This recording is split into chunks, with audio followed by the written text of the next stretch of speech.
अच्छा, इलेक्ट्रोकेमिस्ट्री को हम दो पार्ट में पढ़ेंगे, है ना। एक रहेगा हमारा पार्ट ए और दूसरा रहेगा पार्ट हमारा बी। पार्ट ए में हम लोग क्या पढ़ेंगे, इलेक्ट्रोलिटिक सेल, और पार्ट बी में क्या पढ़ेंगे, इलेक्ट्रोकेमिकल सेल, है ना। जैसे इसमें हम लोग पार्ट ए में क्या पढ़ेंगे, इलेक्ट्रोलिटिक सेल। पार्ट ए के लिख लो, बना लो, एक लिस्ट बना लो क्या क्या पढ़ेंगे। पार्ट ए में लिखो, लिखो बेटा electrolysis and electrolytic cell. Part A में क्या क्या पढ़ना है, एक टेबल बना लो, लिखो क्या पढ़ेंगे पार्ट ए में, इलेक्ट्रोलिसिस एंड इलेक्ट्रोलिटिक सेल। दूसरा लिखो Faraday first and second law. दूसरा लिखो, पार्ट बी में नहीं लिखना, ए में ही लिस्ट बना लो, Faraday first and second law.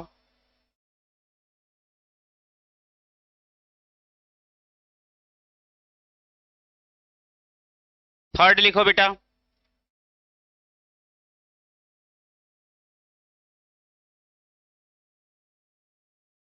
Third भी लिखना है, लिखो हाँ कोहराउल्स लॉ। स्पेलिंग हम बोले दे रहे हैं, काहे फर्जी परेशान हो गए। लिखो KOHLRAUSCH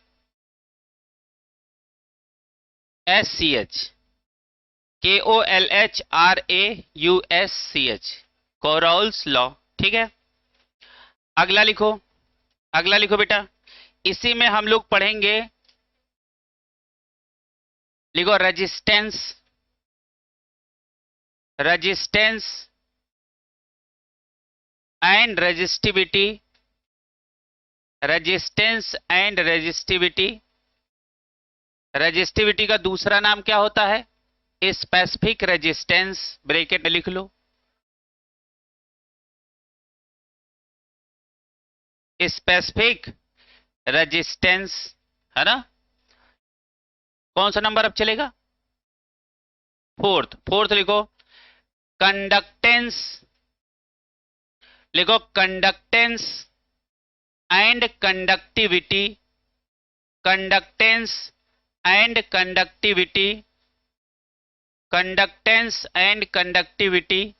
कंडक्टिविटी का दूसरा नाम क्या है, स्पेसिफिक कंडक्टेंस, ब्रैकेट में लिख लो, स्पेसिफिक कंडक्टेंस। क्लियर है, आगे लिखो,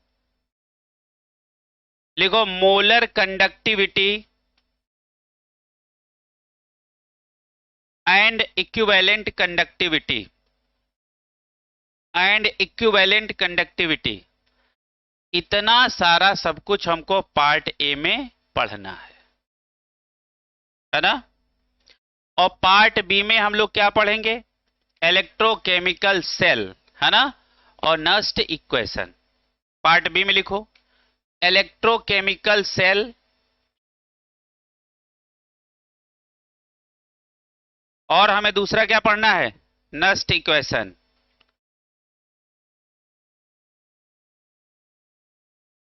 तो ये सारा प्रोग्राम हम लोगों को अब शुरू करना है।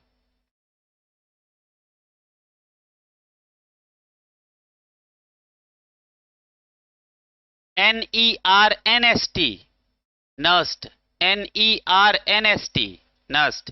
अब जो मन करे वो बोलो, NERNST। अच्छा, इसको क्या बोलोगे, NERNST, तो क्या बोलेंगे, नस्ट। न न आगे सांप बीच में मिला लिया और टा, और बीच वाला सांप साइलेंट, है कि नहीं, नस्ट इक्वेशन। क्लियर हुआ, तो ये सब कुछ पढ़ना है। अब पार्ट ए की शुरुआत करते हैं। अब सबसे पहले हम बेसिक कुछ चीजें आपको बता देते हैं जहां से आपको समझना है। एक तरफ लिखो, एक तरफ लिखो इलेक्ट्रोलिटिक सेल, और एक तरफ लिखो इलेक्ट्रोकेमिकल सेल।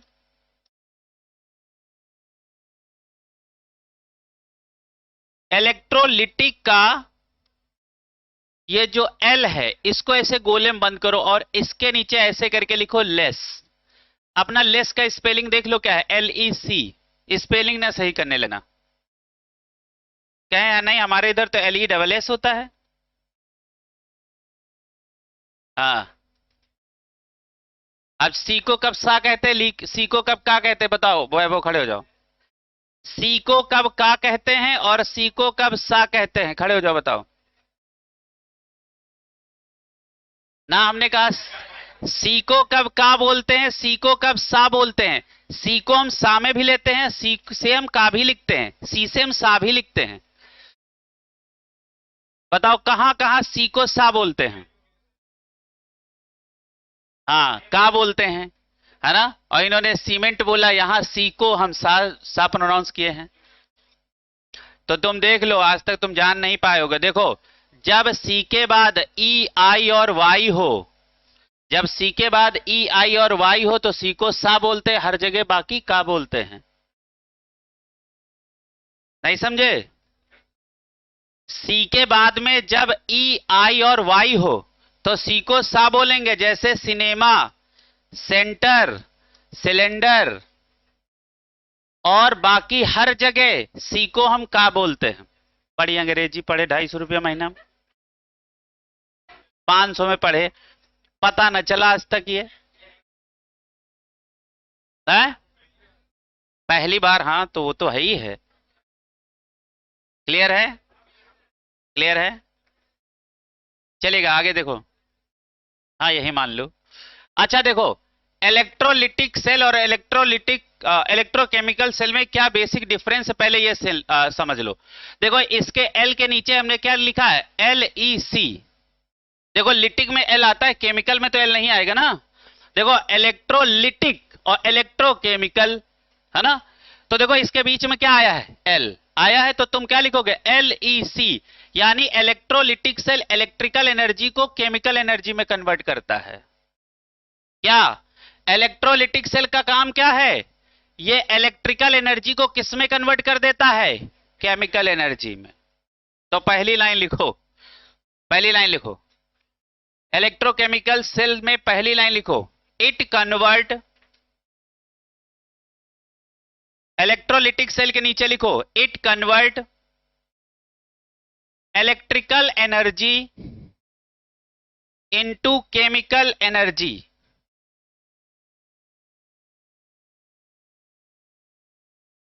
इधर लिखो, इलेक्ट्रोकेमिकल सेल में लिखो। अच्छा अब इलेक्ट्रोकेमिकल सेल में क्या होगा अपने आप बता दो। हाँ उधर लिखो, इट कन्वर्ट, इट कौन, इलेक्ट्रोकेमिकल सेल, लिखो it convert chemical energy into electrical energy, chemical energy into electrical energy. अच्छा बताओ अपने काम का कौन सेल हुआ, केमिकल। जैसे घड़ी में, मोबाइल में, ये सब जो सेल पड़े हैं कौन से पड़े हैं, ये इलेक्ट्रोकेमिकल हैं, क्योंकि उसके अंदर देखो केमिकल भरा होता है। वो केमिकल को क्या करता है, उनके बॉन्डों को तोड़ रहा होता है, उससे एनर्जी मिलती है। और एनर्जी से क्या हो रहा है, टूट टूट के एनर्जी हमको किस फॉर्म में मिलती है, इलेक्ट्रिकल एनर्जी के फॉर्म में। क्लियर है। अब इलेक्ट्रोलिटिक सेल की तुम तस्वीर देख लो, यू नो तस्वीर, पिक्चर है, हाँ फोटो देखो, तो तुम फोटो देख लो। देखो भैया यहां पे क्या होता है, एक ही कंटेनर होता है और एक ही कंटेनर में दोनों इलेक्ट्रोड पड़े होते हैं। अच्छा इलेक्ट्रोड का मतलब समझते हो ना, इलेक्ट्रोड का मतलब कैथोड या तो एनोड, है ना। आप समझिएगा, ये इसका नाम क्या है, एनोड, और इसका नाम क्या होता है, कैथोड, है ना। अब देखो यहां का जो एनोड होता है वो पॉजिटिव होता है, कैथोड होता है वो कैसा होता है, नेगेटिव होता है। अब सुनिएगा, इसमें हमने दो तार ऐसे निकाल दिए, है ना, ये वायर निकाल दिए, ठीक है। और इसके अंदर हमने कोई एक सॉल्यूशन भर दिया, मान लो हमने ZnSO4 भर दिया इलेक्ट्रोलाइट। तो ये कौन सा, ये किसकी डिजाइन है? इलेक्ट्रोलिटिक सेल के, पक्का? अच्छा, अब यहां आ जाओ इलेक्ट्रोकेमिकल सेल। इसमें दो अलग अलग कंटेनर होते हैं, एक कंटेनर के अंदर एक ही इलेक्ट्रोड डाला जाता है। क्लियर है? तो देखो ये क्या हुआ, और एक ये दूसरा कंटेनर है बेटा, ठीक है, ये दूसरा कंटेनर है। तो ये क्या होता है? एनोड, और ये क्या होता है? कैथोड। अब मजे की बात यह है कि यहां कैथोड पॉजिटिव होता है और यहां का एनोड निगेटिव होता है। क्लियर है? अब सुनिएगा, अब हमने इससे वायर निकाला और इससे भी एक तार निकाला, फिर उसके बाद एक फर्जी चीज लगा दी, गैल्वेनोमीटर। इनके पास कोई काम नहीं, खाली ये देख क्या करंट बताते हैं। और ये गली के नल्ला आदमी है, नहीं समझ रहे हो, वो उसको आते जाते लोगों पे नजर रखता है, तो वो क्या है? गैल्वेनोमीटर। ठीक है, गैल्वेनोमीटर में जब डिफ्लेक्शन हो तो समझ लेना कि उस गली से कोई गुजरा है, और ये इसमें डिफ्लेक्शन ना हो तो समझ जाना कि गली से कोई गुजरा नहीं है। तो ये क्या है? गैल्वेनोमीटर।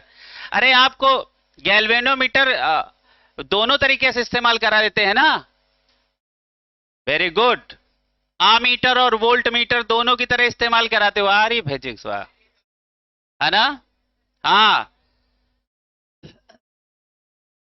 क्या होता है जब हम वोल्ट मीटर को वोल्ट मीटर की तरह कब काम करता है गैल्वेनोमीटर? जब हम हाई रेजिस्टेंस के साथ कहां लगा दें? सीरीज में।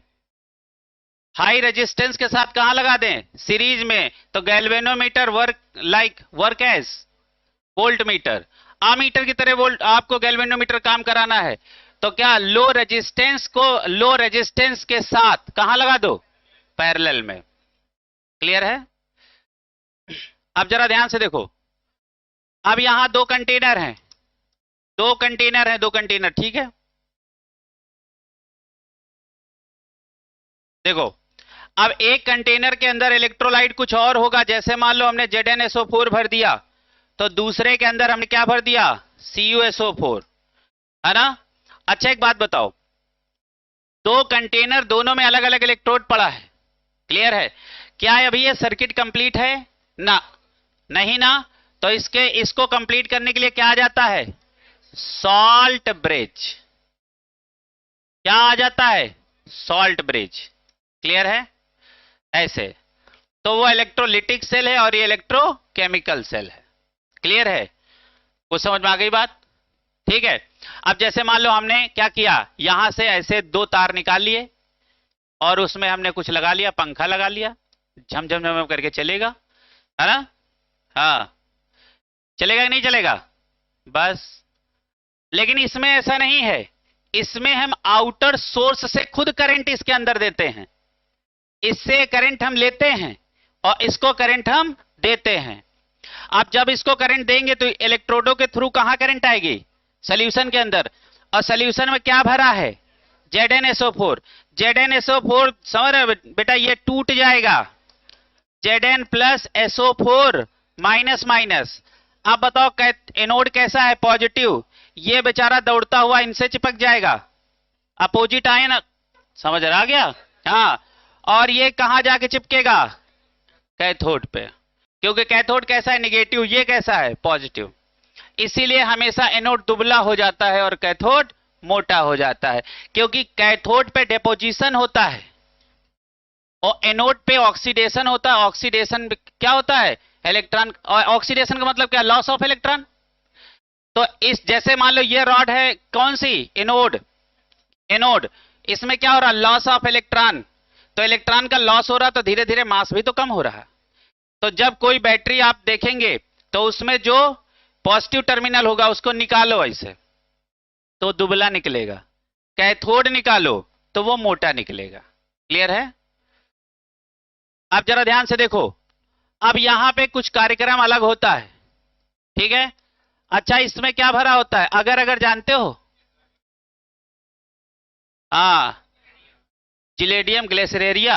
हाँ, चलिए आप जरा ध्यान से देखो, आप सुनो। तो ये तुम्हारे दोनों का क्या हो गया, दोनों के आपको हमने चित्र दिखा दिए, फोटो दिखा दी। अब एक ऐसा लाइन खींच लो, पहले बना लो, इसको बना लो। तो आपको इलेक्ट्रोलिटिक और इलेक्ट्रोकेमिकल सेल में जैसे गैल्वेनिक सेल, डेनियल सेल, ये सब कहां के एग्जांपल है, वहां के, कहां के, इधर के।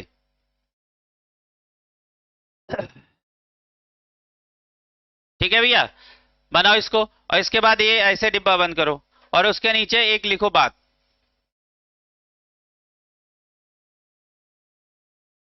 किसी की स्पेलिंग यदि किसी वॉवेल से शुरू होती है और उसका नंबर 1 होता तो हम क्या लगाते हैं, एन। क्या लगाते हैं, एन। तो एक बैल और लाल बिल्ली, an ox red cat. Clear है? तो इसके नीचे लिखना एन ऑक्स रेड कैट, एक बैल लाल बिल्ली, एन ऑक्स एक साथ रखो, रेड कैट एक साथ रखो। ठीक है, और इसके आगे अंग्रेजी में लिखना ऑल वेज। सेल चाहे जो हो, एनोड कैथोड पे चाहे चार्ज जो हो, इससे मतलब नहीं है। सब जगह ये फार्मूला लगेगा, master formula an ox red cat. आप सुनिएगा, ये है क्या, अब बहुत ध्यान से देखना। एन का मतलब होता है एनोड, है ना। तो यहां पे लिखना एनोड पर हमेशा हमेशा ऑक्सीडेशन होता है। एनोड पे क्या होता है हमेशा, ऑक्सीडेशन। बताओ अच्छा, कैथोड पर क्या होगा, रिडक्शन। ये ऐसे भाषा में लिखना इंग्लिश, कैसा लिखना, इंग्लिश। इंग्लिश आधा हिंदी और आधा इंग्लिश। चलेगा, आगे देखो। ये कहानी सबको समझ में आ गई। एन ऑक्स रेड कैट, है ना। इसका मतलब है एनोड पे हमेशा आपको क्या कराना है, ऑक्सीडेशन। और कैथोड पे क्या करना, यहां देखो एक शब्द हमने जोड़ा है, पर। समझ रहे हो ना। एनोड एक माध्यम होता है जिसपे ये जो आयन टूटे हैं ना, इनका ऑक्सीडेशन होगा। क्लियर है? और कैथोड पे जो जाएगा उसका क्या होगा, रिडक्शन होगा, है ना। ये समझ में आ रहा। अच्छा, आप जरा ध्यान से समझो। यहां पे सारे बच्चे एक फार्मूला और याद कर लो, लियोजर, है ना। लियोजर, लियोजर का फुल फॉर्म मालूम है ना, loss of electron oxidation, gain of electron reduction. अब जरा ध्यान से देखो, जुगाड़ नंबर 2, एनोड पे होगा लियो और कैथोड पे होगा जर। लिख लो लिख लो, कभी सवाल गलत नहीं हो सकता, चैलेंज है, कभी सवाल ही नहीं गलत होगा, तुम्हारे हिसाब से सवाल चलेगा। क्लियर है? पढ़ा जाए आगे।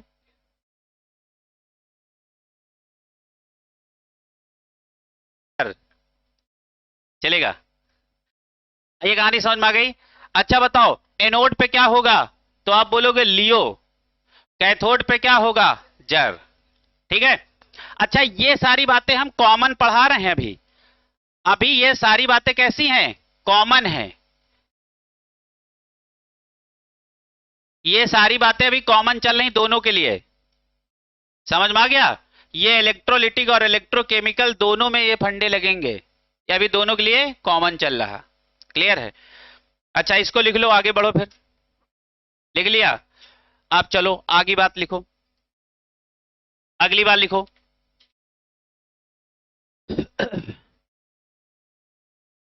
तो अच्छा, ये हमने क्या किया था, ये कॉमन लाइन खींच ली थी, है ना। कॉमन लाइन खींच ली होगी, ऐसी बात थोड़े ना है। अब तुम एक काम करो, सुनो, इसी लाइन को ऐसे आगे बढ़ा लो, नहीं समझ रहे हो? जैसे कितना अच्छा तो बन गया है सिस्टम, देखो ये है, ये दोनों के लिए कॉमन बात थी, अब दोनों कुछ बातें अलग हैं, अलग अलग लिख लेते उसी के नीचे, नहीं? हाँ, हम कैसे बात बनाए, देखो इधर देखो, ये अलग अलग बातें थी, अलग लिखा, ये बात कॉमन हो गई बीच में, कॉमन लिख दिया, अब फिर बातें बदल रही हैं, फिर बदल के लिख देंगे, है कि नहीं? हाँ, हम भी अपनी बात मैनेज कर रहे हैं, देखो ठीक है, लिख लो। यही है कंटिन्यू, इलेक्ट्रोलिटिक और इलेक्ट्रोकेमिकल। इलेक्ट्रोलिटिक में अगला यहां लिखो, लिखो बेटा, लिखो, ये कौन सा पॉइंट बनाया जाए? दूसरा का है, दूसरा तो पॉइंट कॉमन था, तीसरा बनाओ, पहला लिख दो ऊपर, पहला लिखो, पहला नंबर 1, ऐसे यहां देखो, पर रुको रुको, कोई कंफ्यूज ना होना, ये अपने हिसाब से नोट्स बनना है। पहली बात तो आपने वो लिखी होगी ना, कन्वर्जन वाली, पहला नंबर तो उसके लिए दे दो, दूसरा नंबर दे दो इनकी फोटो के लिए, दूसरा नंबर ये हो गया, तीसरा नंबर इसको दो जो कॉमन है ना? अब देखो तुम्हारा नोट सज गया, ठीक। अब यहां चौथी बात लिखो, और यहां चौथी बात लिखो, चौथी बात लिखो, यहां लिखो इलेक्ट्रोलिसिस। बताओ इलेक्ट्रोलिटिक सेल के अंदर क्या होगी? इलेक्ट्रोलिसिस। तो यहां लिखो, यहां क्या होना है? इलेक्ट्रोलिसिस, चौथी बात। तीसरी तो कॉमन बात थी, चौथी बात लिखो इलेक्ट्रोलिसिस। अच्छा उधर क्या लिखें? लिखो वहां क्या होगा, जैसे लिखो galvanic cell, galvanic cell. Electrochemical cell के एग्जाम्पल कौन होंगे? जैसे galvanic cell, comma voltaic cell,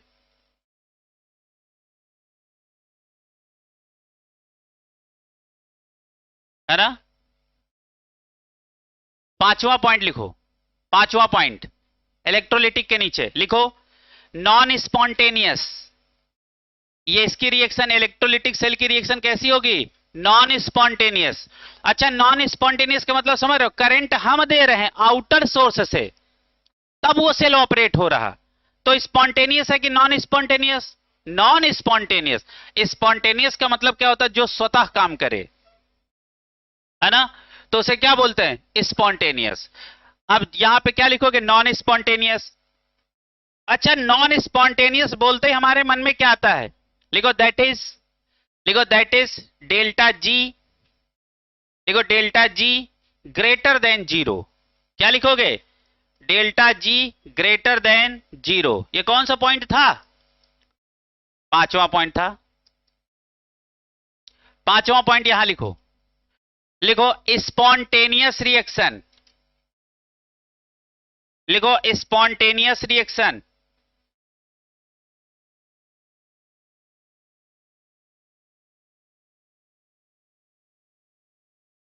तो स्पॉन्टेनियस होगा तो क्या होगा? Delta G. हाँ लिखो डेल्टा जी, आगे लिखो दैट इज, लिखो बेटा that is delta G less than zero. अच्छा लेस देन जीरो का मीनिंग क्या होता है? लेस देन जीरो लिख दो, चाहे डेल्टा जी इक्वल टू क्या लिख दो? नेगेटिव। और यहां क्या लिखोगे? अथवा करके डेल्टा जी क्या होगा? पॉजिटिव, लिख लो। ठीक है भैया, ये सब धनाधन सवाल हैं। अच्छा एक बात बताओ, जो नॉन स्पॉन्टेनियस होगा वो एंडो होगा कि एक्सो होगा?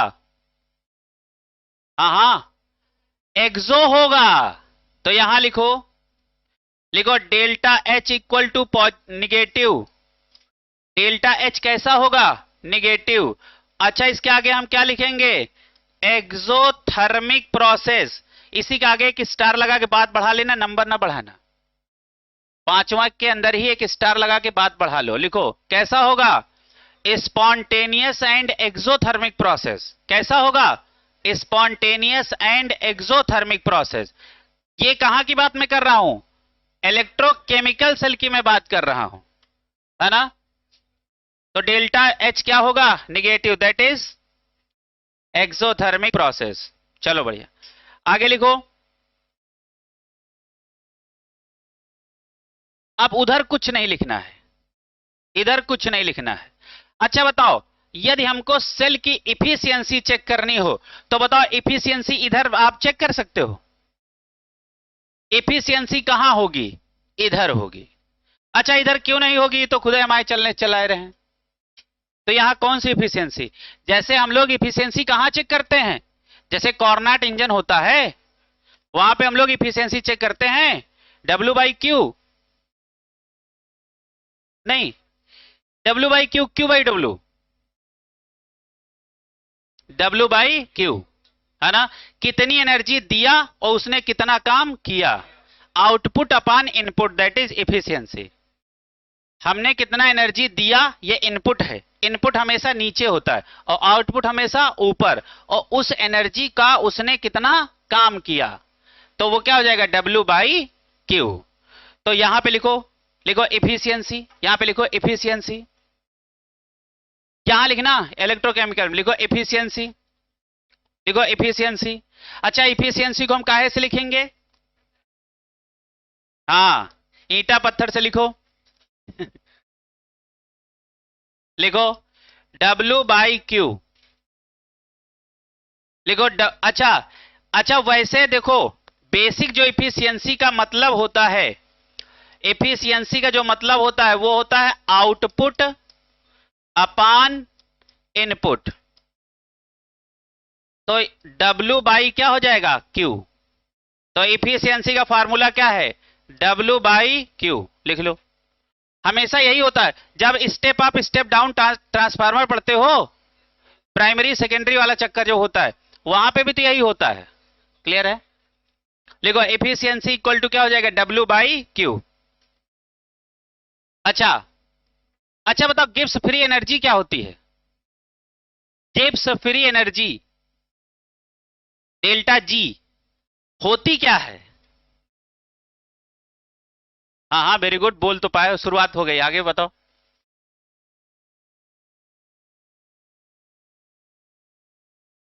फर्जी वाली एनर्जी ना, अरे हमने फर्जी एनर्जी का कितना रूप एनर्जी में बदल दिया, वर्क में बदल दिया, वही गिब्स फ्री एनर्जी।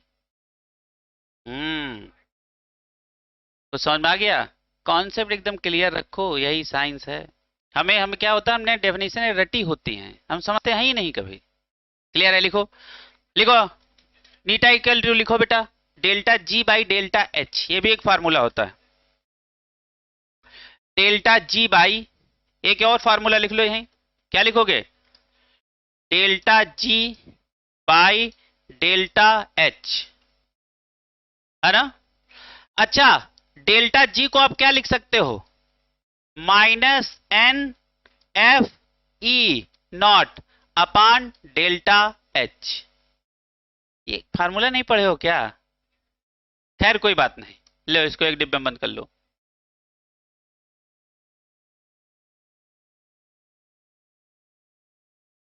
ठीक है, तो अब आप एक कॉमन लाइन खींच लो, अब यहां से आपके रिएक्शन है, मतलब आपके बेसिक डिफरेंस खत्म हुए, है ना। चलो अच्छा एक बार देख लो, इलेक्ट्रोलिटिक और इलेक्ट्रोकेमिकल सेल में आपको बातें, अलग अलग बातें मालूम हो गई, ठीक है। अब चलो आगे बढ़ो भैया, अब एक सुंदर सी हेडिंग डालो, इलेक्ट्रोलिसिस, लिखो बेटा इलेक्ट्रोलिसिस।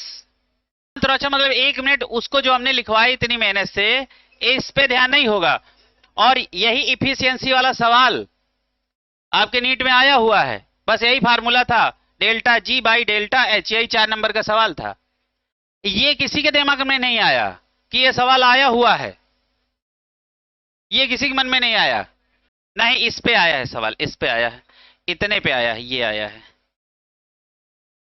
अच्छा मान लो ये आ ही गया है, हो सकता है अगला स्टेप यही हो, हमने किया क्या, डेल्टा G का वैल्यू तो रख दिया है, अब बताओ तुम्हें डेल्टा G का एक फार्मूला नहीं पता चल गया, -NFE, जब स्टैंडर्ड बोले नॉट कर दो, और जब स्टैंडर्ड ना बोले नॉट हटा दो, क्लियर है,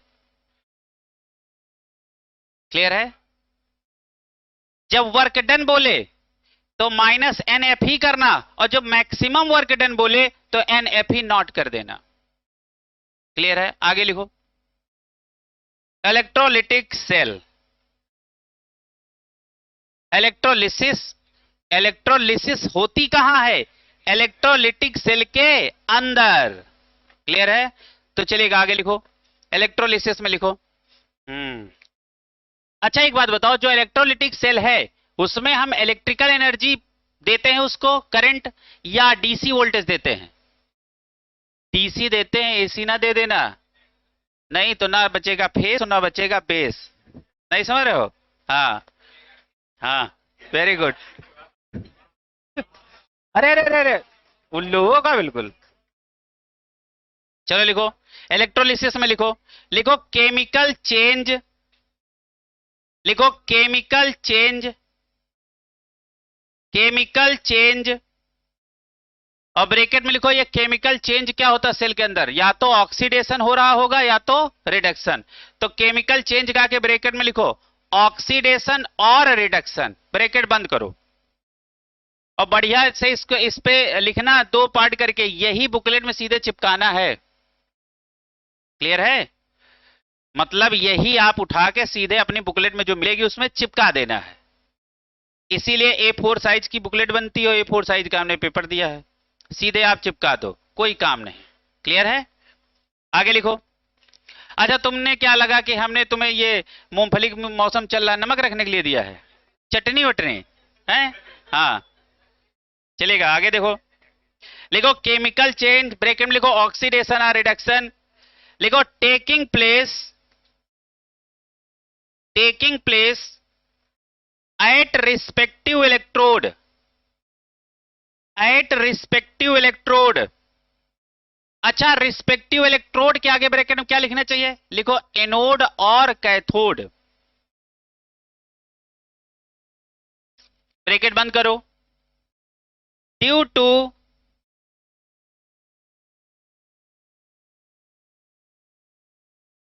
टू पासिंग ऑफ, पास होना मतलब पासिंग ऑफ इलेक्ट्रिक करंट,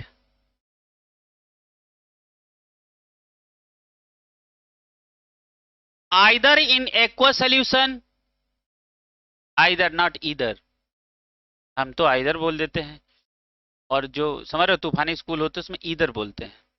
नहीं समझ रहे हो? तूफानी स्कूल समझ रहे हो, वे प्राइमरी वाला है अंग्रेजी, और वो वाला कौन सा है, पैसा खर्चा वाला अंग्रेजी, क्या ईदर नॉट आइदर, समझ रहे हो? चलेगा, आगे लिखो, क्या लिखो?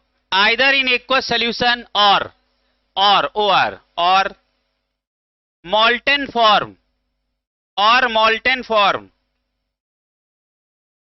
of electrolyte, molten form of electrolyte is known as electrolysis, is known as electrolysis।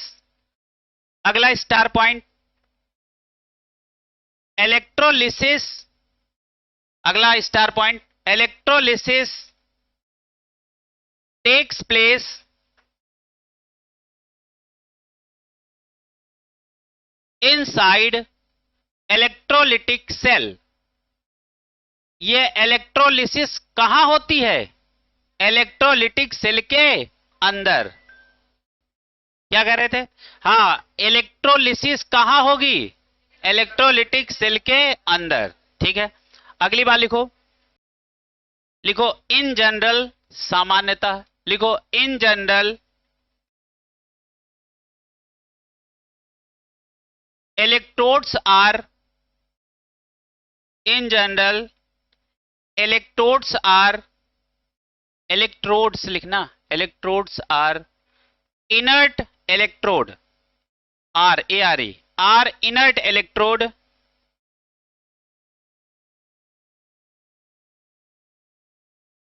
made of platinum comma gold. Platinum और गोल्ड के जो इलेक्ट्रोड होते हैं ये क्या होते हैं? इनर्ट। अच्छा, ये इनर्ट का मतलब क्या है? इनर्ट का मतलब है, जैसे देखो देखो, जैसे इस बात को समझो, सेल कहां गया? ये देखो, होता क्या है, जैसे मान लो, जैसे जैसे हमने ये कॉपर का बना लिया, तो ये इनर्ट नहीं है। इनर्ट का मतलब होता है कि ये इलेक्ट्रोड इस भरे हुए सॉल्यूशन से रिएक्शन ना करे, तो ऐसे इलेक्ट्रोडों का नाम क्या होता है? इनर्ट। जैसे ये बताओ, ZnSO4 का सॉल्यूशन भरा है और इसी के अंदर ये इलेक्ट्रोड बने, किसी ना मेटल के तो बने होंगे ही ना, तो अब इन सॉल्यूशन का इस पे कोई असर ना हो इलेक्ट्रोडों पे, तो इसका मतलब क्या हुआ कि इलेक्ट्रोड और सॉल्यूशन के बीच में कोई केमिकल रिएक्शन नहीं हुई, तो इलेक्ट्रोड कैसा हुआ? इनर्ट। और यदि दोनों ने आपस में रिएक्शन कर ली तो वो इलेक्ट्रोड इनर्ट नहीं होगा। इनर्ट इलेक्ट्रोड का मतलब समझ में आ गया? इनर्ट इलेक्ट्रोड का मतलब होता है ऐसा इलेक्ट्रोड जिसके ऊपर ऑक्सीडेशन या रिडक्शन का प्रोसेस ना हो, दैट इज इनर्ट इलेक्ट्रोड। नीचे हेडिंग डालो inert electrode. Inert electrode, inert electrode में लिखो, लिखो इनर्ट इलेक्ट्रोड मींस, लिखो inert electrode means, inert electrode means the electrode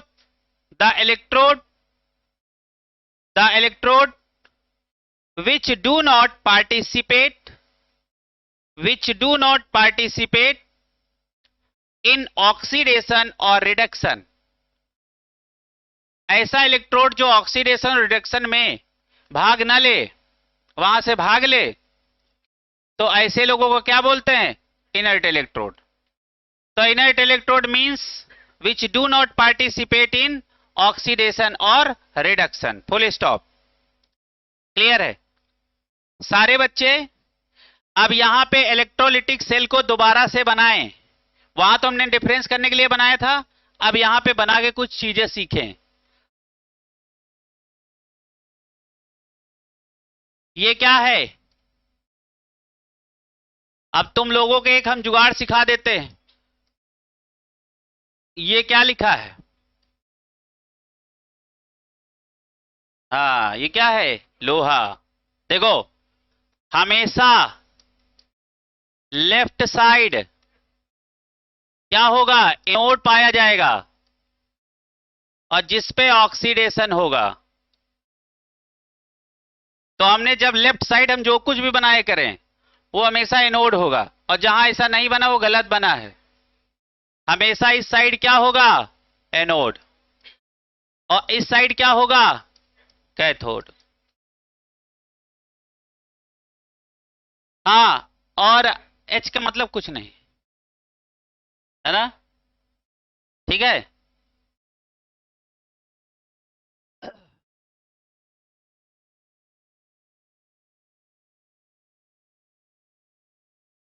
हाँ ठीक है।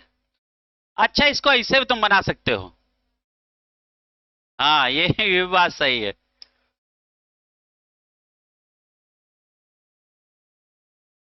हाँ ओला, नहीं समझे? हाँ तो इसको क्या कर सकते हो बताओ? बताओ बेटा, लेफ्ट लेफ्ट साइड क्या लगा होगा? सेल के अंदर क्या पड़ा होगा? लेफ्ट साइड पड़ा होगा एनोड, और एनोड पे ऑलवेज क्या होता है? ऑक्सीडेशन। आज के बाद लोहा ओला हो गया है ना, ओला ओला। ये कहानी समझ में आ गई?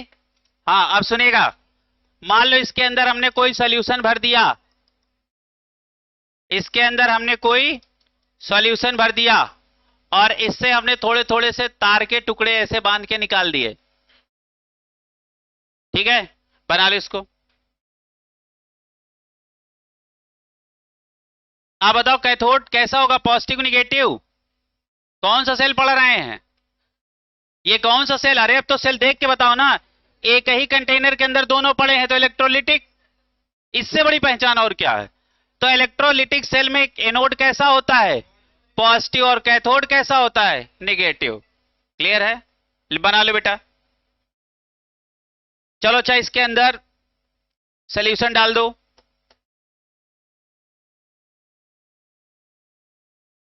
NaCl डाल दो। कौन सॉल्यूशन तुमने भर दिया? NaCl।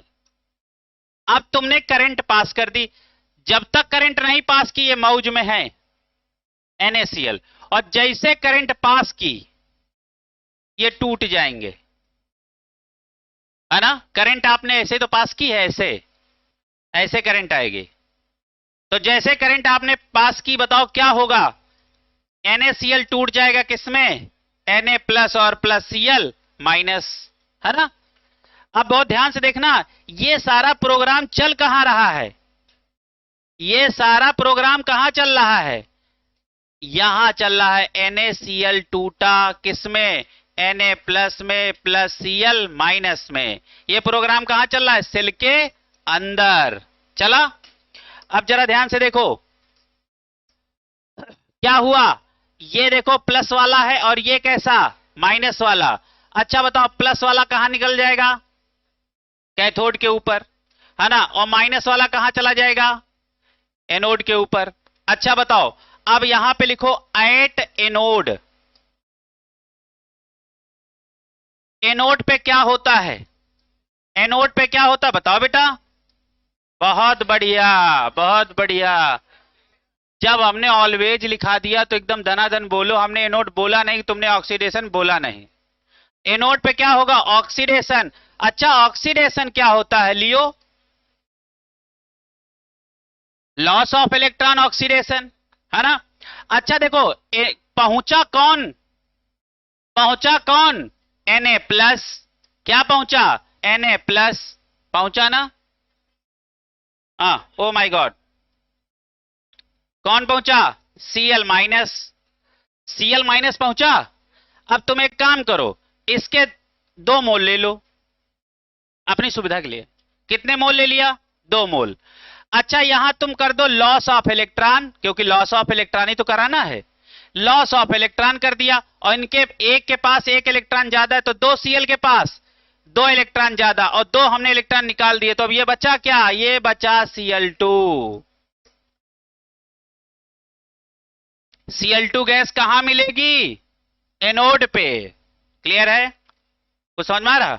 यही फर्जी का रटा करते, रटा करते, ये गैस वहां मिलेगी, वो गैस वहां मिलेगी। क्लियर है। एट एनोड हमने बता दिया, एट कैथोड तुम बता दो बेटा।